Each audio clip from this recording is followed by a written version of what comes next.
Système, logiciel numéro 1 de gestion d'école au Sénégal, destiné aux établissements scolaires, quel que soit le niveau, préscolaire, primaire, collège, lycée, université. Dara System propose une multitude de fonctionnalités spécialement développées pour répondre aux problématiques quotidiennes des établissements scolaires. Ainsi, Dara System vous facilite la gestion administrative, gestion et sauvegarde de tous les documents, gestion des étudiants, pointage des professeurs. La gestion financière, paiement des mensualités, paiement des inscriptions, état financier, état de la caisse, dépôt en banque, gestion des charges, abonnement cantine scolaire. La gestion des ressources humaines, gestion du personnel de l'établissement, contrat de travail. La gestion pédagogique, gestion des notes avec un calcul automatique des moyennes, la gestion des absences et des retards, impression ou envoi des bulletins de notes par mail. Espace parents. Dara System offre un accès aux parents qui veulent suivre le dossier de leur enfant. Notes, classes, matières, emploi du temps, devoirs à faire à la maison et rester en contact avec l'enseignant. Assistance 24 heures sur 24, formation gratuite et personnalisation selon votre méthode de gestion. Dara System, un autre regard sur votre établissement scolaire, une solution économique et rentable. Nous contacter, c'est facile. Composez le 77 164 85 85 77 511 88 08 ou le 76 614 47 09 ou visitez notre site web www.darasystem.net. Dara System, logiciel numéro 1 de gestion d'école au Sénégal, moo leen di may seen émission Kennu Askan Wi. téléspectateur yu ITV di leen dalal jàmm seen émission Kennu Askan Wi am mbégte dellusiwaat fii si àjjuma ji tey jii ñu fas yéene dalal Ousmane Diallo nekk étudiant en droit naka noonu moom moo jiite amicale élèves et étudiants stagiaires yi nga xamante ni ñoo nekk ci commune bu Diana Malari moom tamit membre fondateur la ci mouvement pour l'électrification de Pakao nekk ca Sédhiou Ousmane man lay dalal jàmm ci plateau Kennu Askan Wi fii si ITV. Ok, merci. Monsieur Cissé. maa ngi lay nuyu di la voilà en tout cas di la njëkkeel. voilà di nuyu di nuyu sama téléspectateurs yi. également voilà di nuyu ñëpp. rawatina waa Pakao. les 6 communes de Pakao qui sont toujours dans le noir. maa ngi nuyu ñëpp di leen en tout cas di leen naan le combat est noble. alors gis nañu Pakao nekk ca Sédhiou. zone boobule am na lu toll si fukki commune ak juróom-benn noonu la. 16 yi nga xamante ni amuñu courant noonu la. noonu la fa demee. loolu doy na waar lu tax. doy na waar d'abord jàpp nañ ne ñun waaw mooy li gars yi di wax la rek c'est parce que gars yi jàpp nañu ñun nous sommes des sénégalais gars yi jàpp nañu ñun ay sénégalais lañ. mais lu tax loolu yow tamit bul wax loolu. waaw c'est parce que boo xoolee tamit 6 communes te 6 communes yooyu boo leen compter 103 villages. lépp 103 villages la. chaque commune au moins am na 50 villages. léegi tey bu fekkee depuis 2014 ba tey ñun mënuñoo am courant ou bien ki de 1960 à nos jours mënuñoo am courant. te ñoo ngi ci route nationale bi la RN 21 mooy loolu ci benn axe moo ci yoonu Sédhiou bi. chaque année Macky Sall bu ñëwee yoon boobu lay jaar. Abdoulaye Wade bu ñëwee yoon boobu lay jaar pour dem Ziguinchor wala mu dem Sédhiou mais ba tey mënuñoo am courant. te jàpp nañ tamit voilà d'une part suñuy autorité locales yi tamit mooy loolu. jàpp nañ ñëw tey bu fekkee ba tey ñun amuñu courant c'est parce que ñoom ñoo ngi ci condition yoo xamante ni tey bu ñu amee courant macha allah bu ñu amul courant macha allah. parce que ñoom tey am nañ courant seen maanaam seen i kër maanaam am nañ panneau boo xamante ni day alimenter 24 heures sur 24. am nañ frigo am nañ wifi bu ñuy connecté chaque jour dañuy charger seen batterie. kon ñooñu waxuñu dara. et sauf que c'est l'insouciance de nos autorités d'abord au niveau local. mais également le manque de représentativité au niveau national parce que on ne peut pas comprendre que suñuy député am nañ député boo xamante ni tey bu nekkee député c'est grâce disons à la zone de Pakao. ah bon. am nañ député. kan la du nom de Boubacar Biaye. tey kooku. su fekkee en tout cas yàlla mooy dogal mais tey c'est grâce à la zone de Pakao, les 6 communes de Pakao qu'il est arrivé comment dirais-je au fauteuil disons à l'hémicycle. ñoom moom lañu àndaloon. jàngal na ma 6 communes yi. jàngal na ma sama classe de 6e. simple professeur la woon. simple professeur la woon. voilà Macky Sall ñëw on l'a soutenu mu ñëw c'est le Pakao qui l'a soutenu nee naa la Pakao 6 communes la 103 villages ñoo ko soutenir. oui parce que bu desoon ci Sédhiou kese du gagné Mamadou Lamine Diallo moo ngi foofu. on a préféré trahir Mamadou Lamine Diallo soutenir Boubacar Biaye. parce que au moins moom il connaît la zone. il a fait au moins 5 ans dans la zone. il a servi dans la zone 5 ans. alors moom ba mu nekkee député ba léegi amul benn jéego bu mu si def ngir yéen foofu ngeen mën a am courant. ba mu 2012. oui 2012 la occupé fauteuil disons en tout cas la doon député. 2012 sax xam nga 2014. la doon ba tey moo ngi occupé moom non seulement il est président du conseil départemental de Sédhiou. mais également il est honorable mais musul jël parole dans l'hémicycle pour disons pour défendre le dossier de l'électrification de la zone de Pakao. te suivre nga intervention yu mu def yëpp ci assemblée nationale. nous le suivons de près.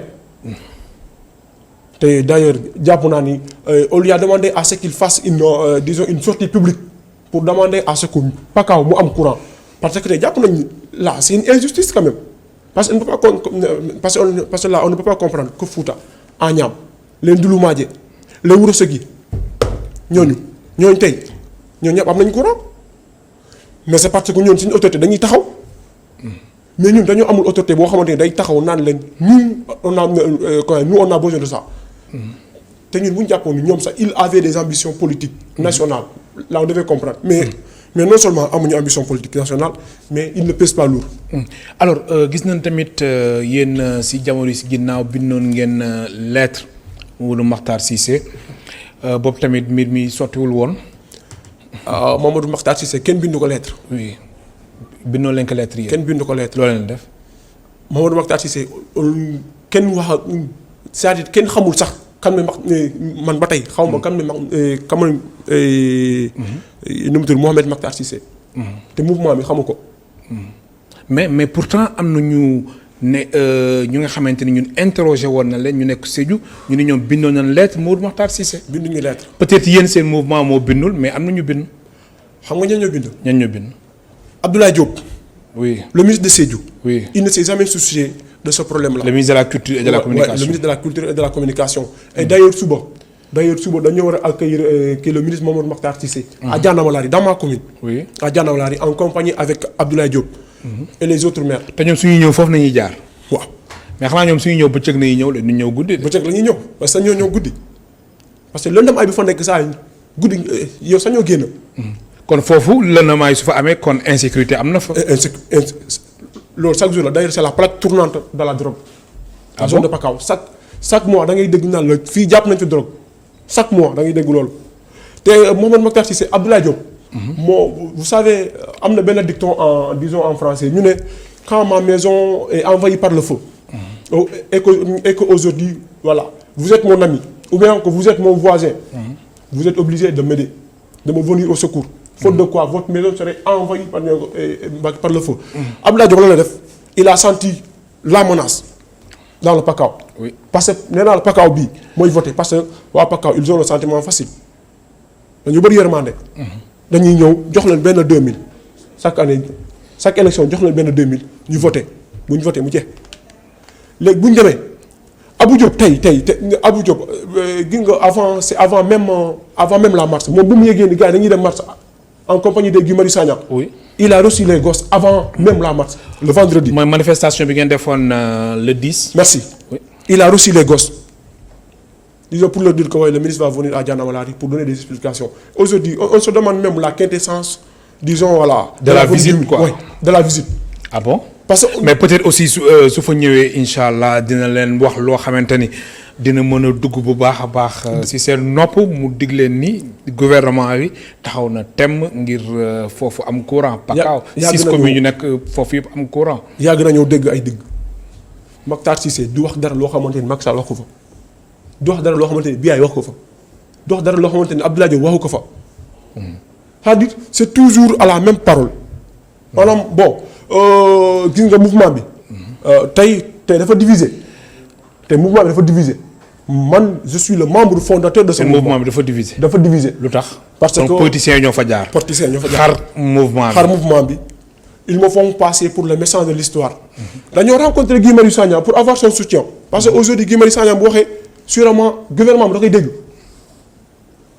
bon j'ai concocté disons voilà cette rencontre ba ñuy rencontré Guy Marius Sagna. oui après rencontre bi juste waa ñu oo samay copains. ñu ne non Guy Marius Sagna ce n'est pas la bonne personne dans ce combat. Ousmane Diallo voilà jéem leen xool na ngeen di def ak moom. après waa gars yi génn saaga ma ndey comment quitteloo ma groupe bi. man leen d'accord parce que man j'ai toujours mené ce combat. te yaay membre fondateur. oui membre fondateur mais j'ai toujours mené ce combat en faisant cavalier seul. mais tey dañ maa génne si groupe bi ma ne oh ok je vais continuer après je me suis vu avec quelques copains Bakary Souane. un homme intègre. Qui a Ibrahima Baldé Dianaba un homme intègre. Lamine Silla un homme intègre. ki ma gis leen man leen léegi ñun on va essayer de mener le combat autrement parce que. man je pense pas qu'aujourd'hui que ce combat soit une récupération politique.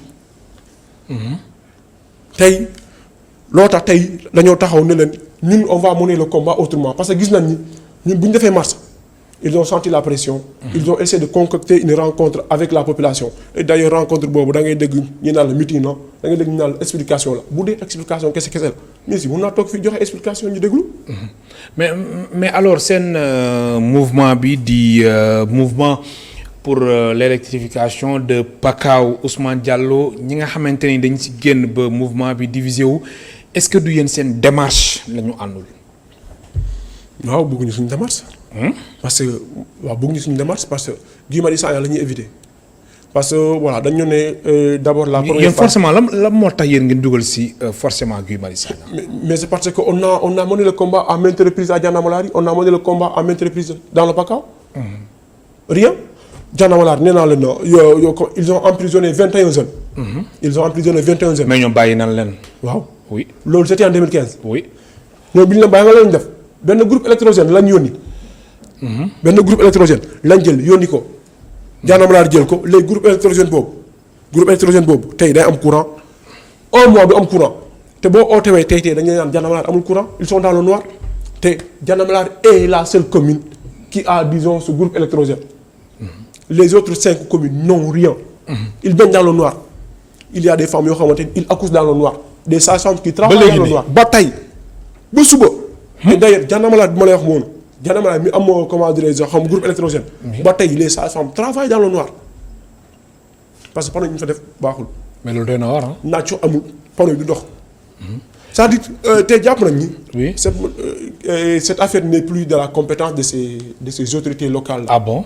oui nous on a affaire maintenant au président de la République. au président de la République oui parce que mais avant sax ngeen di àgg ci président de la République aussi est-ce que jéem ngeen xool tamit ci côté waa ASER di agence sénégalaise d'électrification rurale. ñoom lan nañ ci mën a def. ñoom loolu mooy seen liggéey. ASER oui. suñu maire le maire de Diana Molari d'ailleurs moom su ma war a wax ak moom dama war a jël avec précaution. parce que temps yi samay waajur nelawuñu su ma leen ooyee duñ ma jël. lu tax dañoo génn ñu ne kan yow mi waaw ñu ne man damaa génn di saaga ndey maire bi saaga maire bi te bëgg naa. te loolu amul. musul am te bëgg naa lancer benn message à mes parents.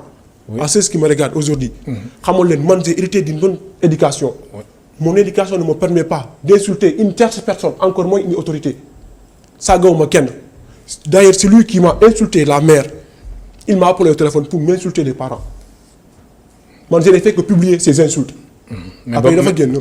la qu'est-ce qu'il y a dafa la saaga nga delloo ko wala lan. musuma delloo saaga d'ailleurs dama koo enregistré. parce que man su ma ko saagawee jàpp naa ne moom il est en position de de porter plainte contre moi man bu fekkee dama kaa saaga mais tey Diana Molari tey sama yaay dama koy du ma wuyu parce que lan la dañoo dem foofu ne leen man dama leen saaga vous savez le combat à ce combat là il y a autant de sacrifices que de bénéfices. mais amul lenn lu mu yàq sa jàng. mënul yàq sama jàng. combat bi. mënul yàq sama jàng. yan sacrifice nga si def nga ni. sama bourse oui sama bourse laa génnee d'ailleurs xam nga ki mouvement doy na bi. waaw sa bourse nga génne def lan. adhésion bi. man maa ko fay sama bourse laa génnee fay adhésion bi cotisation mensuelle bi maa ko génnee fay ko te d'ailleurs waa doy na loolu la ñu wax ñu ne ñoom voilà ñoom gis nañ suñu mouvement maanaam seen cotisation bëriwul c'est après Babacar Souane moo génn na leen.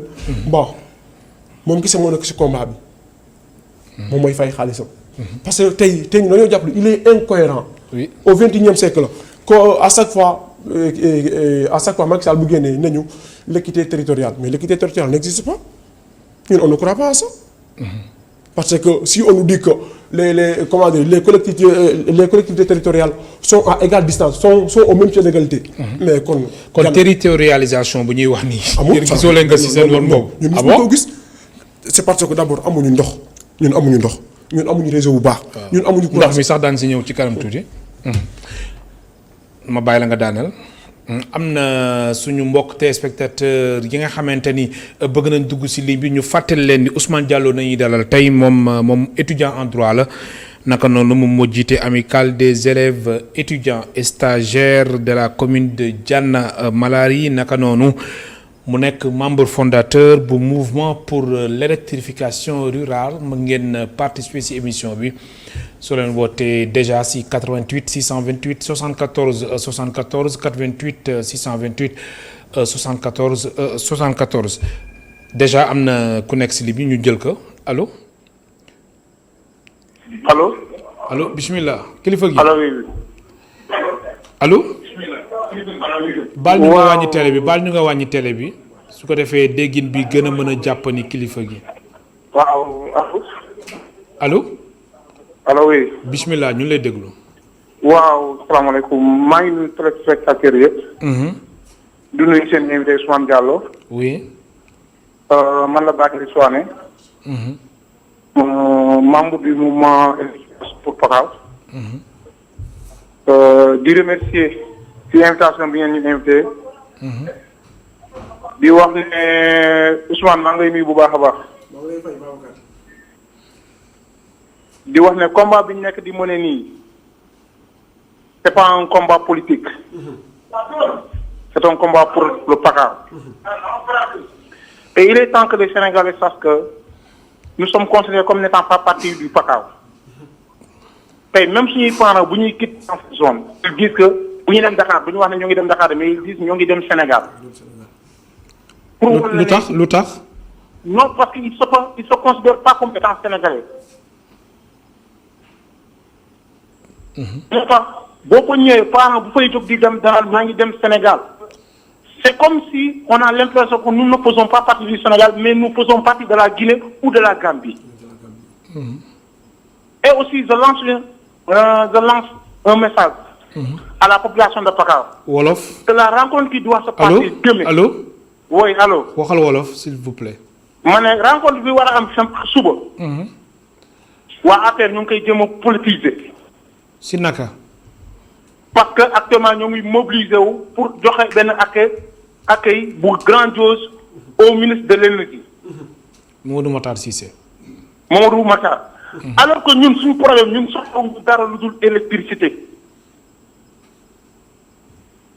parce que tey Ousmane tey suñuy yaay ñoo ngi accoucher. si dans le noir. suñuy doom suñuy rakk suñuy frère ñoo ngi jàng dans le noir. ba pare ils n'ont pas accès à l'information mosoo gis doomu Pakao bu jàngee doomu Pakao def concours niveau BFM bu réussir parce qu'ils n'ont pas accès à l'information loolu yëpp ñàkk courant moo ko waral et en plus di lancer un appel à nos maires le combat que nous menons combat bu ñu nekk di xeex nii c'est pas un combat contre eux et ils ne sont pas nos interlocuteurs le combat que nous menons c'est un combat contre l'État du Sénégal. Est-ce que ouais? C'est un combat pour nous mener qu'ils arrêtent leur message nañ bàyyi di ñu menacer ay xale yu ndaw lañ amuñu li ñuy ragal xeex bi ñuy xeex jàpp ne xeex bu noble la ñu koy xeex pour les générations futures pas pour nos propres intérêts. ba pare di wan ne li ñuy différencier ak les autres mooy soo yaakaar ne si lii la ñu war a mën a tekkee. si lii la des hommes politiques mën leen jàppale jox leen ay poste nañ yërëm askan wi.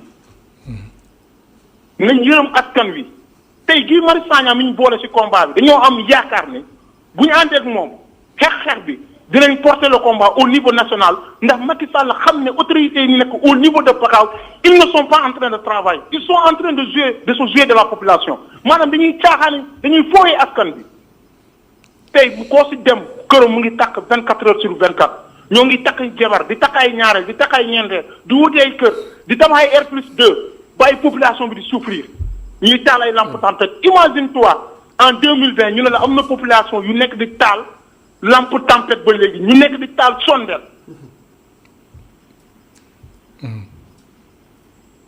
jërëjëf. maa ngi woo di lancer appel population Pakao. oui. di leen wax ne xeex bi. dañ koy xeex pour ñoom. xeex bi dañ nekk di ko xeex pour génération future. xeex bi dañ ko nekk di xeex pour suñuy rakk mais pas pour nos propres intérêts bu fekkoon loolu la kon bàyyi nañ ko bu yàgg. merci beaucoup di la gërëm. jërëjëf di jaajëfal encore Ousmane di ko wax ne le combat continue. nee nañ ragal yëpp yàlla la. yàlla rek lañ yaakaar. merci. jërëjëf alors waaw Ousmane waaw la wax si réaction Babacar Weye. moo ngi noonu. d'ailleurs moom laa la doon wax. c'est un membre actif intègre. voilà incorruptible en tout cas incorruptible. jàpp naa ni tey lu mu fi wax man dama ciy dellu rek te sur un fait ba ci jeunesse bi xam nga la jeunesse pakaoise d'ailleurs temps yi laa jógee def concours police. man je l'ai pas réussi. waaw loolu ban signification nga si bëgg wax mais da nga def concours non dafal ndànk Ousmane. da nga def concours police réussiro léegi nga bëgg def benn lien. loolu kan yow li nga nekk Pakao wala non non non. bàyyi ma ñëw ma wax la ko non mais loolu du ma ko nangu. léegi bàyyi ma wax la ko. oui léegi bàyyi ma wax la ko parce que tey ñun ñoo ngi woon jàmmamulaar yi. oui dans une zone boo xamante ni tey boo amee courant de 19h à 1h du matin. yow concours foo ko defee Dakar fii. Dakar fii laa ko defee. waaw c'est-à-dire information bi l'information n'est pas parvenue à temps dama dem Casamance sama téléphone bi fay. waaw dama téléphone bi day fay des heures et des heures ou bien des jours téléphone bi fay. doo am foo ko chargé. doo am foo ko chargé ou bien da ngay maanaam da ngay taxaw ba ci xaar rang comme ay rang université ni muy amee pour charger te loolu ay panneaux la. loolu mu ngi am foofu noonu. moo ngi am foofu noonu ba tey. Ousmane billaahi wal kitaab bi daa lay waatal. Ousmane li ngay wax ak ni doy na sama dëgg yàlla laa lay waatal. dañuy taxaw di rang di xaar yenn saa da ngay branché sa téléphone nga toog surveiller ko sinon dañ koy sàcc billaahi wal kitaab bi c'est-à-dire loolu ma ngi foofu te Macky Sall. dans sa tournée économique je ne sais pas de 2017 je ne sais pas de 2018. mais ils ont tué un gosse à Oudoukar dans la commune de Oudoukar. Disons voilà Oudoukar c'est un village de Abdoulaye Wade. ils ont tué un gosse là-bas parce que il courait parce que moom xamul xale bi xamul. moom xamul ni comment kenn du daw nu mu tudd maanaam sooy jéggi tali national bi exactement. sooy jéggi kenn du daw. xamul loolu. waaw te pare ñu loolu de. il y a eu 3 accidents. astafurlah 3 morts sur la route. qui le mois passé. accident boo xamante ni. mais accident yooyu guddi la am. guddi la. mais xale yi lu tax aussi seen parents yi teewul leen ba bàyyi leen ñuy génn di dem ba si nekk si route nationale bi. di nga on est dans la. mais loolu tamit yow. responsabilité parents yi lan la foofu. parents amu ci benn responsabilité. parce que lu tax non parce que amuñu problème bi wax loolu tax parce que amuñu problème bi. oui ki Pakao mënul bokk ci Sénégal. amul benn industrie boo xamante ni fa la ñuy liggéey. amul c'est-à-dire y a pas une activité génératrice d'argent maanaam parents yi dañuy xalaat lu ñuy uti pour andi ko kër. amul lenn foofu. amul lenn dafa amul lenn. nee naa amul léegi ñu fa nekk yan activité nañuy def. Pakao Ousmane. dañuy béy. oui bu ñu amee lekk ou bien après toog dans la yàlla loolu moo fa nekk c'est-à-dire il va falloir que l'on mette les choses au clair. oui que l'on mette la réalité voilà disons pakaoise à nu. alors Ousmane ñu ñëwaat ci concours bi nga wax ca concours bi moom mënoo def benn lien man du ma nangu nga def concours police. réussiro nga bëgg def lien que ni li nga nekk Pakao moo tax nga def concours bi admis woon non. xamoo la benn lien loolu. léegi da ngaa bëgg ma wax la information. am na ay c'est-à-dire bàyyi ma daaneel. am na ñu nekk fii. ñu dëkk ay Pakao dëkk ay Ziguinchor dëkk ay Sédhiou Kolda di def concours du réussir. te d'ailleurs mais loolu li nga wax ni daa li ma wax ni. non ça mënu ma ci d'accord. parce que information bi. information bi. Oui. mercredi ma parvenu mercredi. mais baa ma expliqué la. c'est-à-dire léegi police bi. oui police c'était un samedi et un dimanche. non déglu ma wax la benn affaire non dama la bëgg wax nii la. am na ay concours yuy am ñuy dëkk fu sore di ko def di admis. ñooñu c'est-à-dire. non am na wala amul. maanaam tey non am na mais à une condition. oui da ngay jógee fi nga nekk. oui si c'est dans le PACAO en tant que étudiant. oui j'ai côtoyé des grands maanaam tey bu ñu buggee door concours dañuy jógee foofu noonu ñoo toog fii. ñoo toog fan. ñoo toog Dakar fii ou bien ñu toog en tout cas dans un endroit boo xamante ni il bénéficie des biens sociaux de base. pour vous dire tout vrai boo buggee réussir concours da ngay jógee da ngay jógee parce que foofu. mais yow photocopie sa 100 francs la ñu koy def. mais yow concours bi nga ni information bi amoo ko woon à temps. waaw ñàkkum information bi. mais yow est-ce que tamit. te tamit sama niveau bi permettre ma tamit ma passer concours boobu parce que nga lu tax. oui. ñun c'est-à-dire dans une zone de. kon yow concours préparé woo ko. non préparé naa ko. non préparé woo ko ndax non. concours non baa ma expliqué la. concours la def Ousmane baa ma expliqué la. droit la oui français histoire géo. waaw concours xam nga la moo tax mën la préparé woo. mais concours bi soo ko préparé woon. nga xam ba nga xam date concours bi mais di nga jël sa ay dispositions mais bul basé aussi ay courant. mu amul ba pare. janvier yow tamit. c'est-à-dire janvier ba. oui depuis dépôt bi ñoo ngi préparé concours bi. waaw. mais c'est-à-dire si l'information comment dire disons m'avait été voilà disons arrivé à temps. ban information ban. maanaam dañoo jóg. oui dañoo jékki-jékki rek jóg waa ki envoyé ñu disons des messages. d'ailleurs benn lien la man lien bi maa ngi koy gis ay 6 heures du matin. oui. parce que dama dem charger sama téléphone. li nga wax moom du ma si d'accord. non ça dépend ça def concours amoo rek. non non quand même. maanaam c'est une preuve que le PACAO n'est pas considéré comme étant disons une zone dans le Sénégal. non bul wax loolu. non mais PACAO si Sénégal la nekk. c'est-à-dire keroog dama dégg Aminata nii kii Assome Diatta. Aminata Assome Diatta. ministre du commerce. xam nga la wax mu ne ma non mbaa kii le Sénégal kii la Casamance et disons et les autres disons je ne sais pas villes sont au même pied d'égalité yow gëm nga loolu. waaw loolu moo am non. d'abord. loolu mais c'est-à-dire non mais xam nga. non c'est-à-dire. non bàyyi ma expliquer benn affaire. Ousmane boo demee Fouta. Ousmane dans Agnam. oui dans Ndouloumadjel. Ousmane bàyyi ma expliquer benn affaire c'est-à-dire aussi foog nga génne sa bopp. benn affaire. que ni doo nekk dëkk sud. que ni aussi dañ ñu génn ci Sénégal. wala non il ne considère pas. non bàyyi ma expliquer la non mais c'est-à-dire loolu aussi foog ngeen génne ko seen bopp yow foog nga génne ko sa bopp. yow nga xamante ni yow nga nekk étudiant en droit.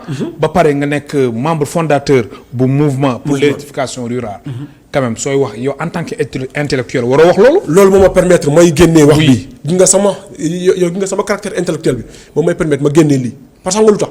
tey soo gisee les jeunesses comment dire la jeunesse est un peu qui malmenée waaw mais c'est à cause de cet état d'esprit. parce que ñoom dañoo jàpp ni. àdduna bi da ngay toog autorité ñëw jàppale la c'est-à-dire soo gisee man la tey. comment le Sud n'est pas considéré comme étant une partie du Sénégal et c'est parce que on a nos raisons. non bul wax loolu mais on a nos raisons mais aujourd'hui d'ailleurs le président du conseil départemental de Sédhiou Boubacar Biaye honorable député nga la wax nee na le PACAO est la seule zone où 6 communes sont toujours là sans électrification mais loolu dëgg la. waaw non c'est-à-dire mais loolu loolu ban zone la am ci. c'est-à-dire loolu moom dañ koy ñaawlu ndax 6 communes yooyu vraiment ak Sénégal fu mu toll nii ci 2020 dañ waroon am courant. dafa loolu moom vraiment ñëpp a ci d'accord. mais oui mais Casamance rek moo am loolu Casamance rek c'est-à-dire tey doo dem Fouta wala nga dem Waalo fu la neex demal doo fekk 6 communes sur une même axe. qui la route nationale. Macky Sall nee naa Macky Sall suy jógee Kolda pour dem Sédhiou. day jaar foofu lay jaar. nee naa d'ailleurs foofu la ñuy rey xale bi. si yoon bi foofu la ñu ko rey. alors su weesoo tamit mbirum électrification rurale PACAO aussi da ngeen am ay jafe-jafe ndox c'est ça. ñun amuñu ndox eau potable amu fa. amuñu ndox dañ ko amul. amoo leen ko du jafe-jafe de xam nga bu fekkee jafe-jafe la voilà. mais amoo leen ko da ngay toog 1 heure du matin da ngay toog 1 heure du matin mais soo leen soxlawee ndox noo leen def. ay teen la ñuy. ci teen bi rek. loo tax ñun suñu espérance de vie ça va 50 ans boo ko amee PACAO tu as tout. ah bon. mais c'est parce que ça ñun ne sommes pas dans les conditions ñun daal jàpp naa ne yàlla moo fi nekk. yàlla moo fi nekk quoi Mais nous appelons comment dirais-je, au gouvernement sénégalais, voilà, disons, de mettre en œuvre ou bien d'appliquer à la lettre. Voilà. En tout cas, mu ñëw jàpp ni comment dire ki mu jàpp si Pakao. Parce que Pakao amul dara te Pakao c'est une zone stratégique. Xam nga dans des villages comme Dassilame. Dassilame c'est un village maraboutique. Balla Gaye mi ñuy wax. D'ailleurs Macky Sall moom mi ñuy wax. À chaque élection dañuy jël foofu fii la ñuy jógee dem foofu. te xoolal yoon boobu sax waay goudron rouge dañuy jaar pour dem ci mara bi. alors Pakao suñ ko waxee aussi suñu xel day dem si Bunkiling naka noonu aussi ak Marsassoum. dëkk yooyu aussi seen situation ça va. waaye Marsassoum Bunkiling ñooñu ils sont dans le luxe. parce que ñun tey courant dañ koy jàppee luxe yéen nee naa tey xale c'est-à-dire tey. kon yéen courant nii soo leen ko amoon nii moom. luxe la quoi. non waay luxe la. ah bon parce que ñun courant bu ñëwee c'est-à-dire jànnawalaari tey courant bu ñëwul gannaaw suba courant bu ñëwee booy maanaam xale yi dañuy yuuxu wee courant ñëw na. maanaam day mel ne courant su coupé su tàkkee nu nit ñi di def. ñenn xale yi di yuuxu. loolu dañuy yuuxu. am na solo am na suñu beneen téléspectateur bu nekk si ligne bi allo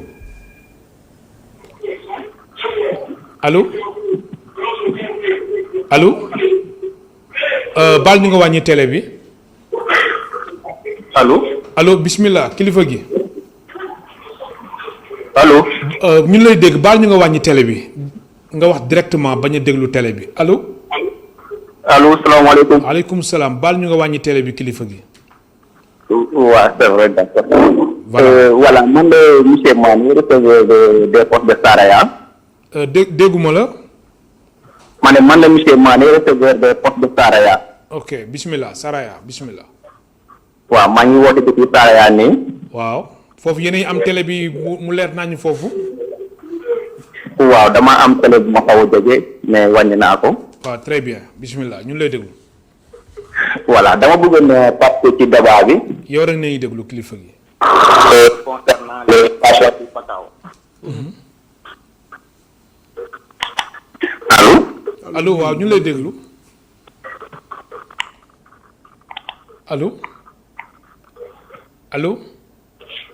allo yow rek nañuy déglu kilifa gi bismillah. allo. dafa mel ni déggin bi dafa am ay jafe-jafe ñu ngi koy ñaan aussi su mënee woote waat dana nekk lu am solo ndax tamit déggin bi jàppaniwul. yow nga tey Pakao ñoom mënuñoo seetaan li waa Pakao mënuñoo seetaan li ñoom mënuñu ko seetaan. mënu leen seetaan. à moins que ñu. alors yow période confinement bi en tant que étudiant demoon nga foofu. waaw sa activité lan la woon. bon man en tant que président d'amicale. oui. dans la commune de Dianamalari. parce que voilà dans toutes les autres communes voilà chaque commune a disons a une amicale. ñun dañoo dem bon puisque jàpp nañ ni c'est une mission d'intérêt général. am na keneen ku nekk ci ligne bi. allo ñu ñaan suñu mbokk téléspectateurs yi ñuy wàññi son wu télé bi su ko defee déggin bi gën a mucc ayib allo. allo. bismillah. allo. ñu lay dégg kilifa gi. waaw man la waat maa ñu. kan la waaw di la.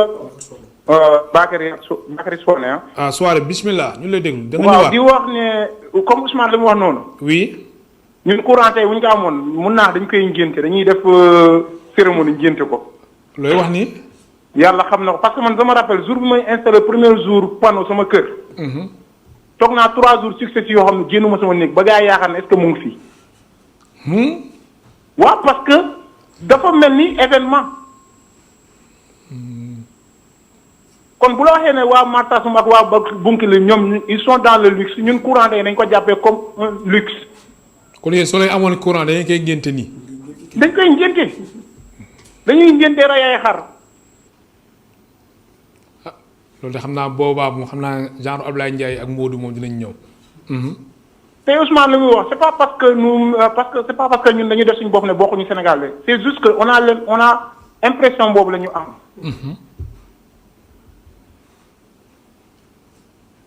parce que boobu nag jëlee lu mel ni Jannaba boobu jëlee lu mel ni commune Jannaba. à 2 kilomètres de Dianamalari. hôpital bi ñu am ambulance bi ñu am dans l'hôpital c'est des immigrés yoo xam ne c'est des fils de Jannaba boobu ñun ñoo ko financé. mais ba mu paane toog na plus de 7 ans 8 ans kenn defar ko autorité defu ko et pourtant Macky Sall bu ñu dem élection législative il a mis plus de 3 millions dans la commune. xalaatuñu sax réparer ambulance boobu pour walla leen suñu autorités yi dañuy foowe. il a fallu encore des fils de Jannaba ay doomu Jannaba yu jëlaat seen xaalis financé waat à hauteur de 1,8 million et poussière pour réfectionner waat ambulance boobu te ambulance boobu rek moo am ci zone Pakao bi benn ambulance. est-ce que. c'est pas parce que Ousmane se considère comme n'étant pas parti du Sénégal mais autorités yooyu on a l'impression que image boobu lañ ñuy jox. jërëjëf. d'accord merci. merci beaucoup di la gërëm bu baax di la sant xam naa ni moom dañuy ñëwaat tamit tuuti si laaj bu ma la laajoon période confinement bi yow Ousmane Diallo en tant que étudiant yan activité nga doon def ca Pakao baal ma am na keneen ku nekk si ligne bi xam naa ni moom tey moom waa Pakao seen yaram dafa tàng moo tax ñu ngi insister di dugg si ligne bi bismillah am na keneen ku nekk si ligne bi allo. allo bismillah. salaamaaleykum. waaleykum salaam kilifa gi fan nga ñu woowee. maa ngi leen di woowee Pikine. Pikine ñun lay déglu. baal ñu nga wàññi télé bi baal ñu nga wàññi télé bi wala nga sori ko. waaw léegi dafa lu ma bëggoon indi rek ci waxtaan bi. bismillah. tey fu ñu toll. ñaaw na trop ay dëkk nekk Sénégal. mënuñu am courant. nguur gi seen alal gi ñu jël di ko fooye dañ ko war a bàyyi. jublu ci askan bi. nit ñi di wasin ci ay saret tey kii li mu wax man sama yaram dafa daw 6 communes. benn amu ci courant. kooku dem na mu nekk quand même lu nga xamante ni lu doy waar la ndax tamit Sénégal fu mu toll nii moom am ay communes yu amul courant loolu tamit vraiment loolu moom ñu ngi koy ñaawlu bu baax a baax alors Ousmane Diallo am na aussi keneen kuy woote waat ñu jël ko très rapidement allo allo. allo. bismillah. allo oui. kilifa gi salaamaaleykum. waaleykum salaam fa nga ñuy woowee.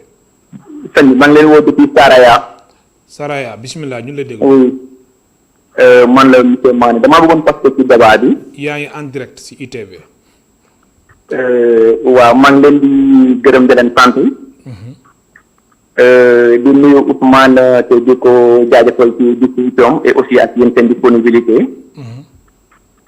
di wax ni Ousmane lu mu wax ni xëy na lu tuuti la quoi c'est que yéen boo leen defoon sa tuuti reportage ci Pakao du ngeen xam ne que Pakao bokkul Sénégal ni ko gars yi waxee quoi du ma ko def entre guillemets sax. du ma ko def entre guillemets xam nga tey boo jëlee acteur culturel Pakao xam nga Touba bu ñu demee Touba dañuy wax que Touba est fondé par la foi. te Touba benn dëkk la mais Pakao dafa bëri ay dëkk yi nga xamante ni ñooñu tamit sont fondés par la foi. nga dugg ci benn gox bi nga xamante ni ñun mosoon nañoo bàyyi tali bi en 1994 quand je faisais la culture pour problème électrification Pakao. boo jëlee de nos jours ñaata at la. te ñun suñu commune depuis léegi mu am 20 ans de communication dara mais li ma ciy gën a métti mooy que ñu bëgg koo jox beneen tournure c'est-à-dire que quoi comme ni ñu ko waxee di ko politiser. après ku nekk ak dirigeant wala parce que on politique bi ba nam di naan grâce à man moo tax lii am déedéet Ousmane combat bu ñuy mëne ak mouvement bi c'est un combat citoyen ni ko waa ji waxee woon rek dañuy mëne combat contre. allo kooku dem na ñuy jéggalu xam naa ni serveur bi la alors Ousmane yan activité nga doon amal période de confinement bi. bon ñun balaa ñuy dem d'abord dinañ sant parce que tamit jàpp naa ni nit ki voilà bu la defee lu baax tamit da nga ko war a sant. honorable Biaye. là-haut en tant que président léegi ñun dañoo bëgg a dem Diamniadio pour essayer de sensibiliser la population. voilà jéem a ak ñoom waaw jéem leen xamal li maanaam existence feebar bi. parce que à un moment donné bi ñu demee sax gars yaakaar nañu feebar bi am na bu ñu demee d'abord on s'est rangé derrière la mairie. ñun étudiants yi. on s'est rangé derrière la mairie. suñu xaalis bu nekk ci kees bi lañ génnee di jënd ay saabu di jënd ay bidon. ay eau de javel ak lépp ay eau de javel. des dispositifs de lave-mains. dañoo dem rangé wu ci ginnaaw mairie bi. loolu moo ngi fekk suñu maire bi en France On l'a appelé d'abord moom la njëkk en tant que autorité suprême. de gendarmerie moom la njëkk pour mu jëm ñoo jàppale ñibbi mais il a fallu que kii nu mu tuddati Boubacar Biaye et Boubacar Biaye qui là c'est l'honorable député Boubacar Ba c'est c'est le secrétaire général du conseil départemental de Sédhiou. moom Boubacar Ba moo ñu tegal 25000 kay tegal ñu 75000 mu doon 100000 ñu dem. am na solo allo kooku dem na. ñooñu jàppale d'abord maanaam ci wàllum transport bi léegi xaalis bi dafa desoon. bu ñu demee ci xaalis boobu lañ jël. di jënd saabu mais dañoo dem ak mairie bi bon à un moment donné la population s'est vue frustrée ñu ne ñu yéen voilà vous avez touché quelques maisons et vous n'êtes pas venu dans ma maison parce que man je suis opposant ma ne ko mais ñun nous ne faisons pas de la politique. Après on est allé jusqu'à un moment mbaa gis nañ mairie pariwul maanaam pour jàppale. On s'est rangé génn mener activité à nos propres moyens. dañoo mujjee génne xaalis jënd ay masques def don de masque dañoo def 200 dons de masque 200 masques lañ jënd. partagé ko ci kii bi mooy ci marché bi parce que gars yi foofu la ñuy fréquenté ci gi nga pakaaw bi yëpp Janamalaar moo fay Carrefour. ñëpp Janamalaar la ñuy ñëw. te d'ailleurs ci weeru koor bi 300 francs lañ doon jëndee glace dans des zones comme Samé Kanta di nga jëndee glace 500 francs. ci weeru koor bi bon il a fallu que ñu cotiser def jënd ay masques partager leen entre la population. après reprise bi. oui ki mooy reprise cours yi dañoo confectionné 300 masques. joxe benn 100 masques ki le lycée de Janamalaari 100 masques l'école primaire de Janamalaari et 100 masques l'école primaire de Kerewan parce que Kerewan c'est disons un quartier de Janamalaari activité yi te d'ailleurs don 200 def nañ don 200 Janamalaari. am na solo alors su weesoo tamit mbirum électrification rurale yéen yan jafe-jafe la Pakao di dund jamono ji. Pakao d'abord concernant les étudiants d'abord. non d'une manière générale. d'une manière générale. wala da nga bëgg waxal tamit étudiants yi. d'abord waaw bismillah parce que jàpp naa ni aujourd'hui l'occasion de donner. oui voilà en tout cas de faire sortir le mot. étudiants yi d'abord. voilà yor nañu appartement fii Fass Gueule Tapée fii. tout près de la mairie. kan moo leen ko jëlal loolu. ñun étudiants ñun ñoo koy fay. ba amul benn autorité locale bu fa nekk comme yeneen autorités yu ñuy def nga xamante ni seen ressortissants yi suñ ñëwee Dakar di jàng di leen di jëlal immeuble wala appartement ñuy jàng. yéen a koy fayal seen bopp. Sédhiou amul c'est-à-dire Sédhiou amul mentalité boobu il n'y a pas une autorité qui a cette mentalité là. est-ce que jot ngeen ci waxtaan ak autorités yi. non d'ailleurs loolu moo tax ñu saaga ma ndey loolu tax la maire am ñu oo ma saaga ma ndey. léegi yéen a fayal seen bopp. ñun ñooy fayal suñu bopp excepté.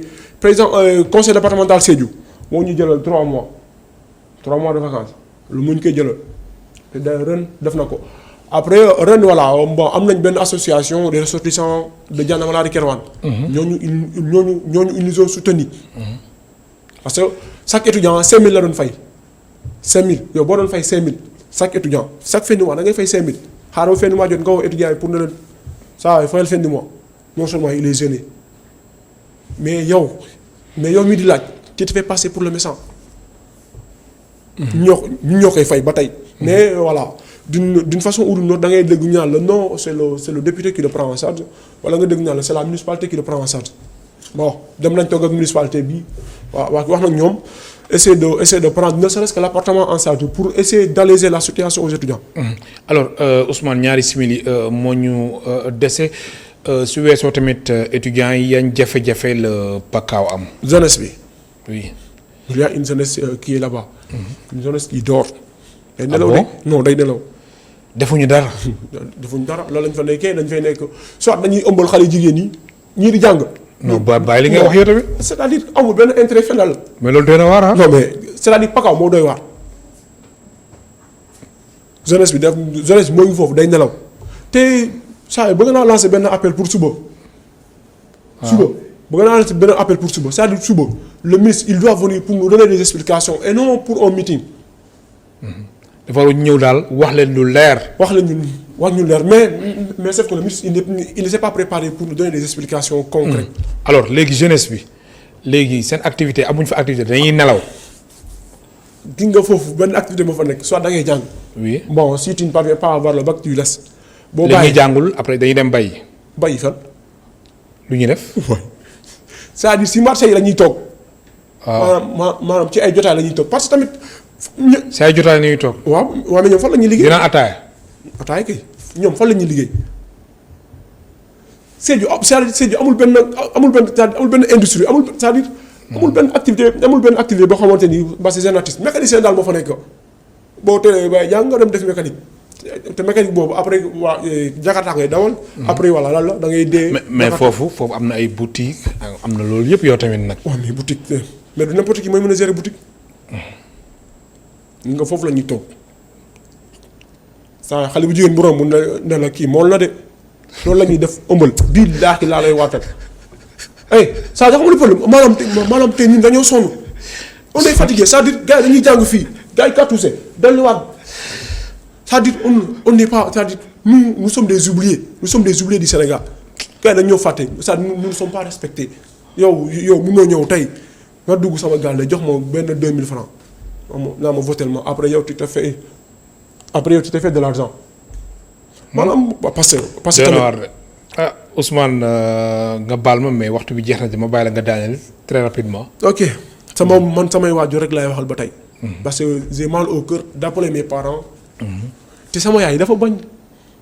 xam nga lan la def. parce que tamit man. dafa mu koy woo jëlul. non damay oo sama papa mu ne ma non sa yaay dina ne du wax ak yow. mais loolu c'est frustrant. saagu man. d'abord une simple personne. après ma doon étudiant. oui mais ana amu ay koo xamante ni sa xarit la nga yóbbante ko ci maire bi mu waxtaan ak moom. foofu c'est-à-dire tey il n'y a pas quelqu'un qui va s'afficher directement dans ce combat. parce que lan la ñu wax dañuy naan voilà kii il est hautement mystique boo fa duggee da lay dofloo d'ailleurs sama mag bi moo ko waxee loolu la ma wax. ma ne ko kii da lay dofloo. mais léegi yow est-ce que tamit jotul nga dem dëkk ba waxtaan ak maire bi. nga dem benn week-end waxtaan ak maire bi yow tamit. ban maire sama yaay. oui bon damay jéem a essayer ma oo. comme boo nga ko bëggul jël mais da ngay dem ba foofu nga waxtaan ak moom. damay préparer TD. waaw soo paree. soo amee temps nga dem waxtaan ak moom su ma paree damay dellu jaanama parce que ñun foofu lañu am. oui mais waxtu bi jeex na man lay gërëm baax di la sant. ok kontaan nañ ci invitation bi. et ñoo ngi gërëm ñëpp. voilà di gërëm en tout cas ñu bëggoon dugg voilà te dugg. voilà ñoo ngi ñaan. gouvernement bi ñëw jàppale ñu génn ci obscurité bi. mais naka cours droit yi nag mu ngi dugg bu baax. waaye cours droit bi waaw moo ngi dugg bu baax parce que am naa benn idole fac droit. oui muy Bassir Niang. ok c'est un professeur que j'aime beaucoup. ok ma fàttali ñu doon dalal suñu mbokk téléspectateurs yi tey di Ousmane Diallo nekk étudiant en deuxième année ci faculté des sciences juridiques et politiques bu université Cheikh Anta Diop de Dakar naka noonu moom mooy président de l'amicale des élèves étudiants et stagiaires de la commune de Diana-Malari ak tamit moom nekk na membre fondateur bu mouvement pour l'électrification rurale di leen gërëm baax di leen sant ba altine incha allah ñeenti waxtu. Dara Système logiciel numéro 1 de gestion d'école au Sénégal moo leen doon may seen émission Kenno Askan Wi. Logiciel numéro 1 de gestion d'école au Sénégal destiné aux établissements scolaires quel que soit le niveau, préscolaire, primaire, collège, lycée, université. Dara Système propose une multitude de fonctionnalités spécialement développées pour répondre aux problématiques quotidiennes des établissements scolaires. Ainsi, Dara Système vous facilite la gestion administrative, gestion et sauvegarde de tous les documents, gestion des étudiants, pointage des professeurs. La gestion financière, paiement des mensualités, paiement des inscriptions, état financier, état de la caisse, dépôt en banque, gestion des charges, abonnement cantine scolaire. La gestion des ressources humaines, gestion du personnel de l'établissement, contrat de travail.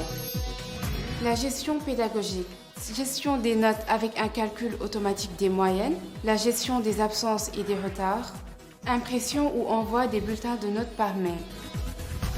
Espace parents. Dara Système offre un accès aux parents qui veulent suivre le dossier de leur enfant. Notes, classes, matières, emploi du temps, devoirs à faire à la maison et rester en contact avec l'enseignant. Assistance 24 heures sur 24, formation gratuite et personnalisation selon votre méthode de gestion. Dara System, un autre regard sur votre établissement scolaire, une solution économique et rentable. Nous contacter, c'est facile. Composez le 77 164 85 85 77 511 88 08 ou le 76 614 47 09 ou visitez notre site web www.darasystem.net.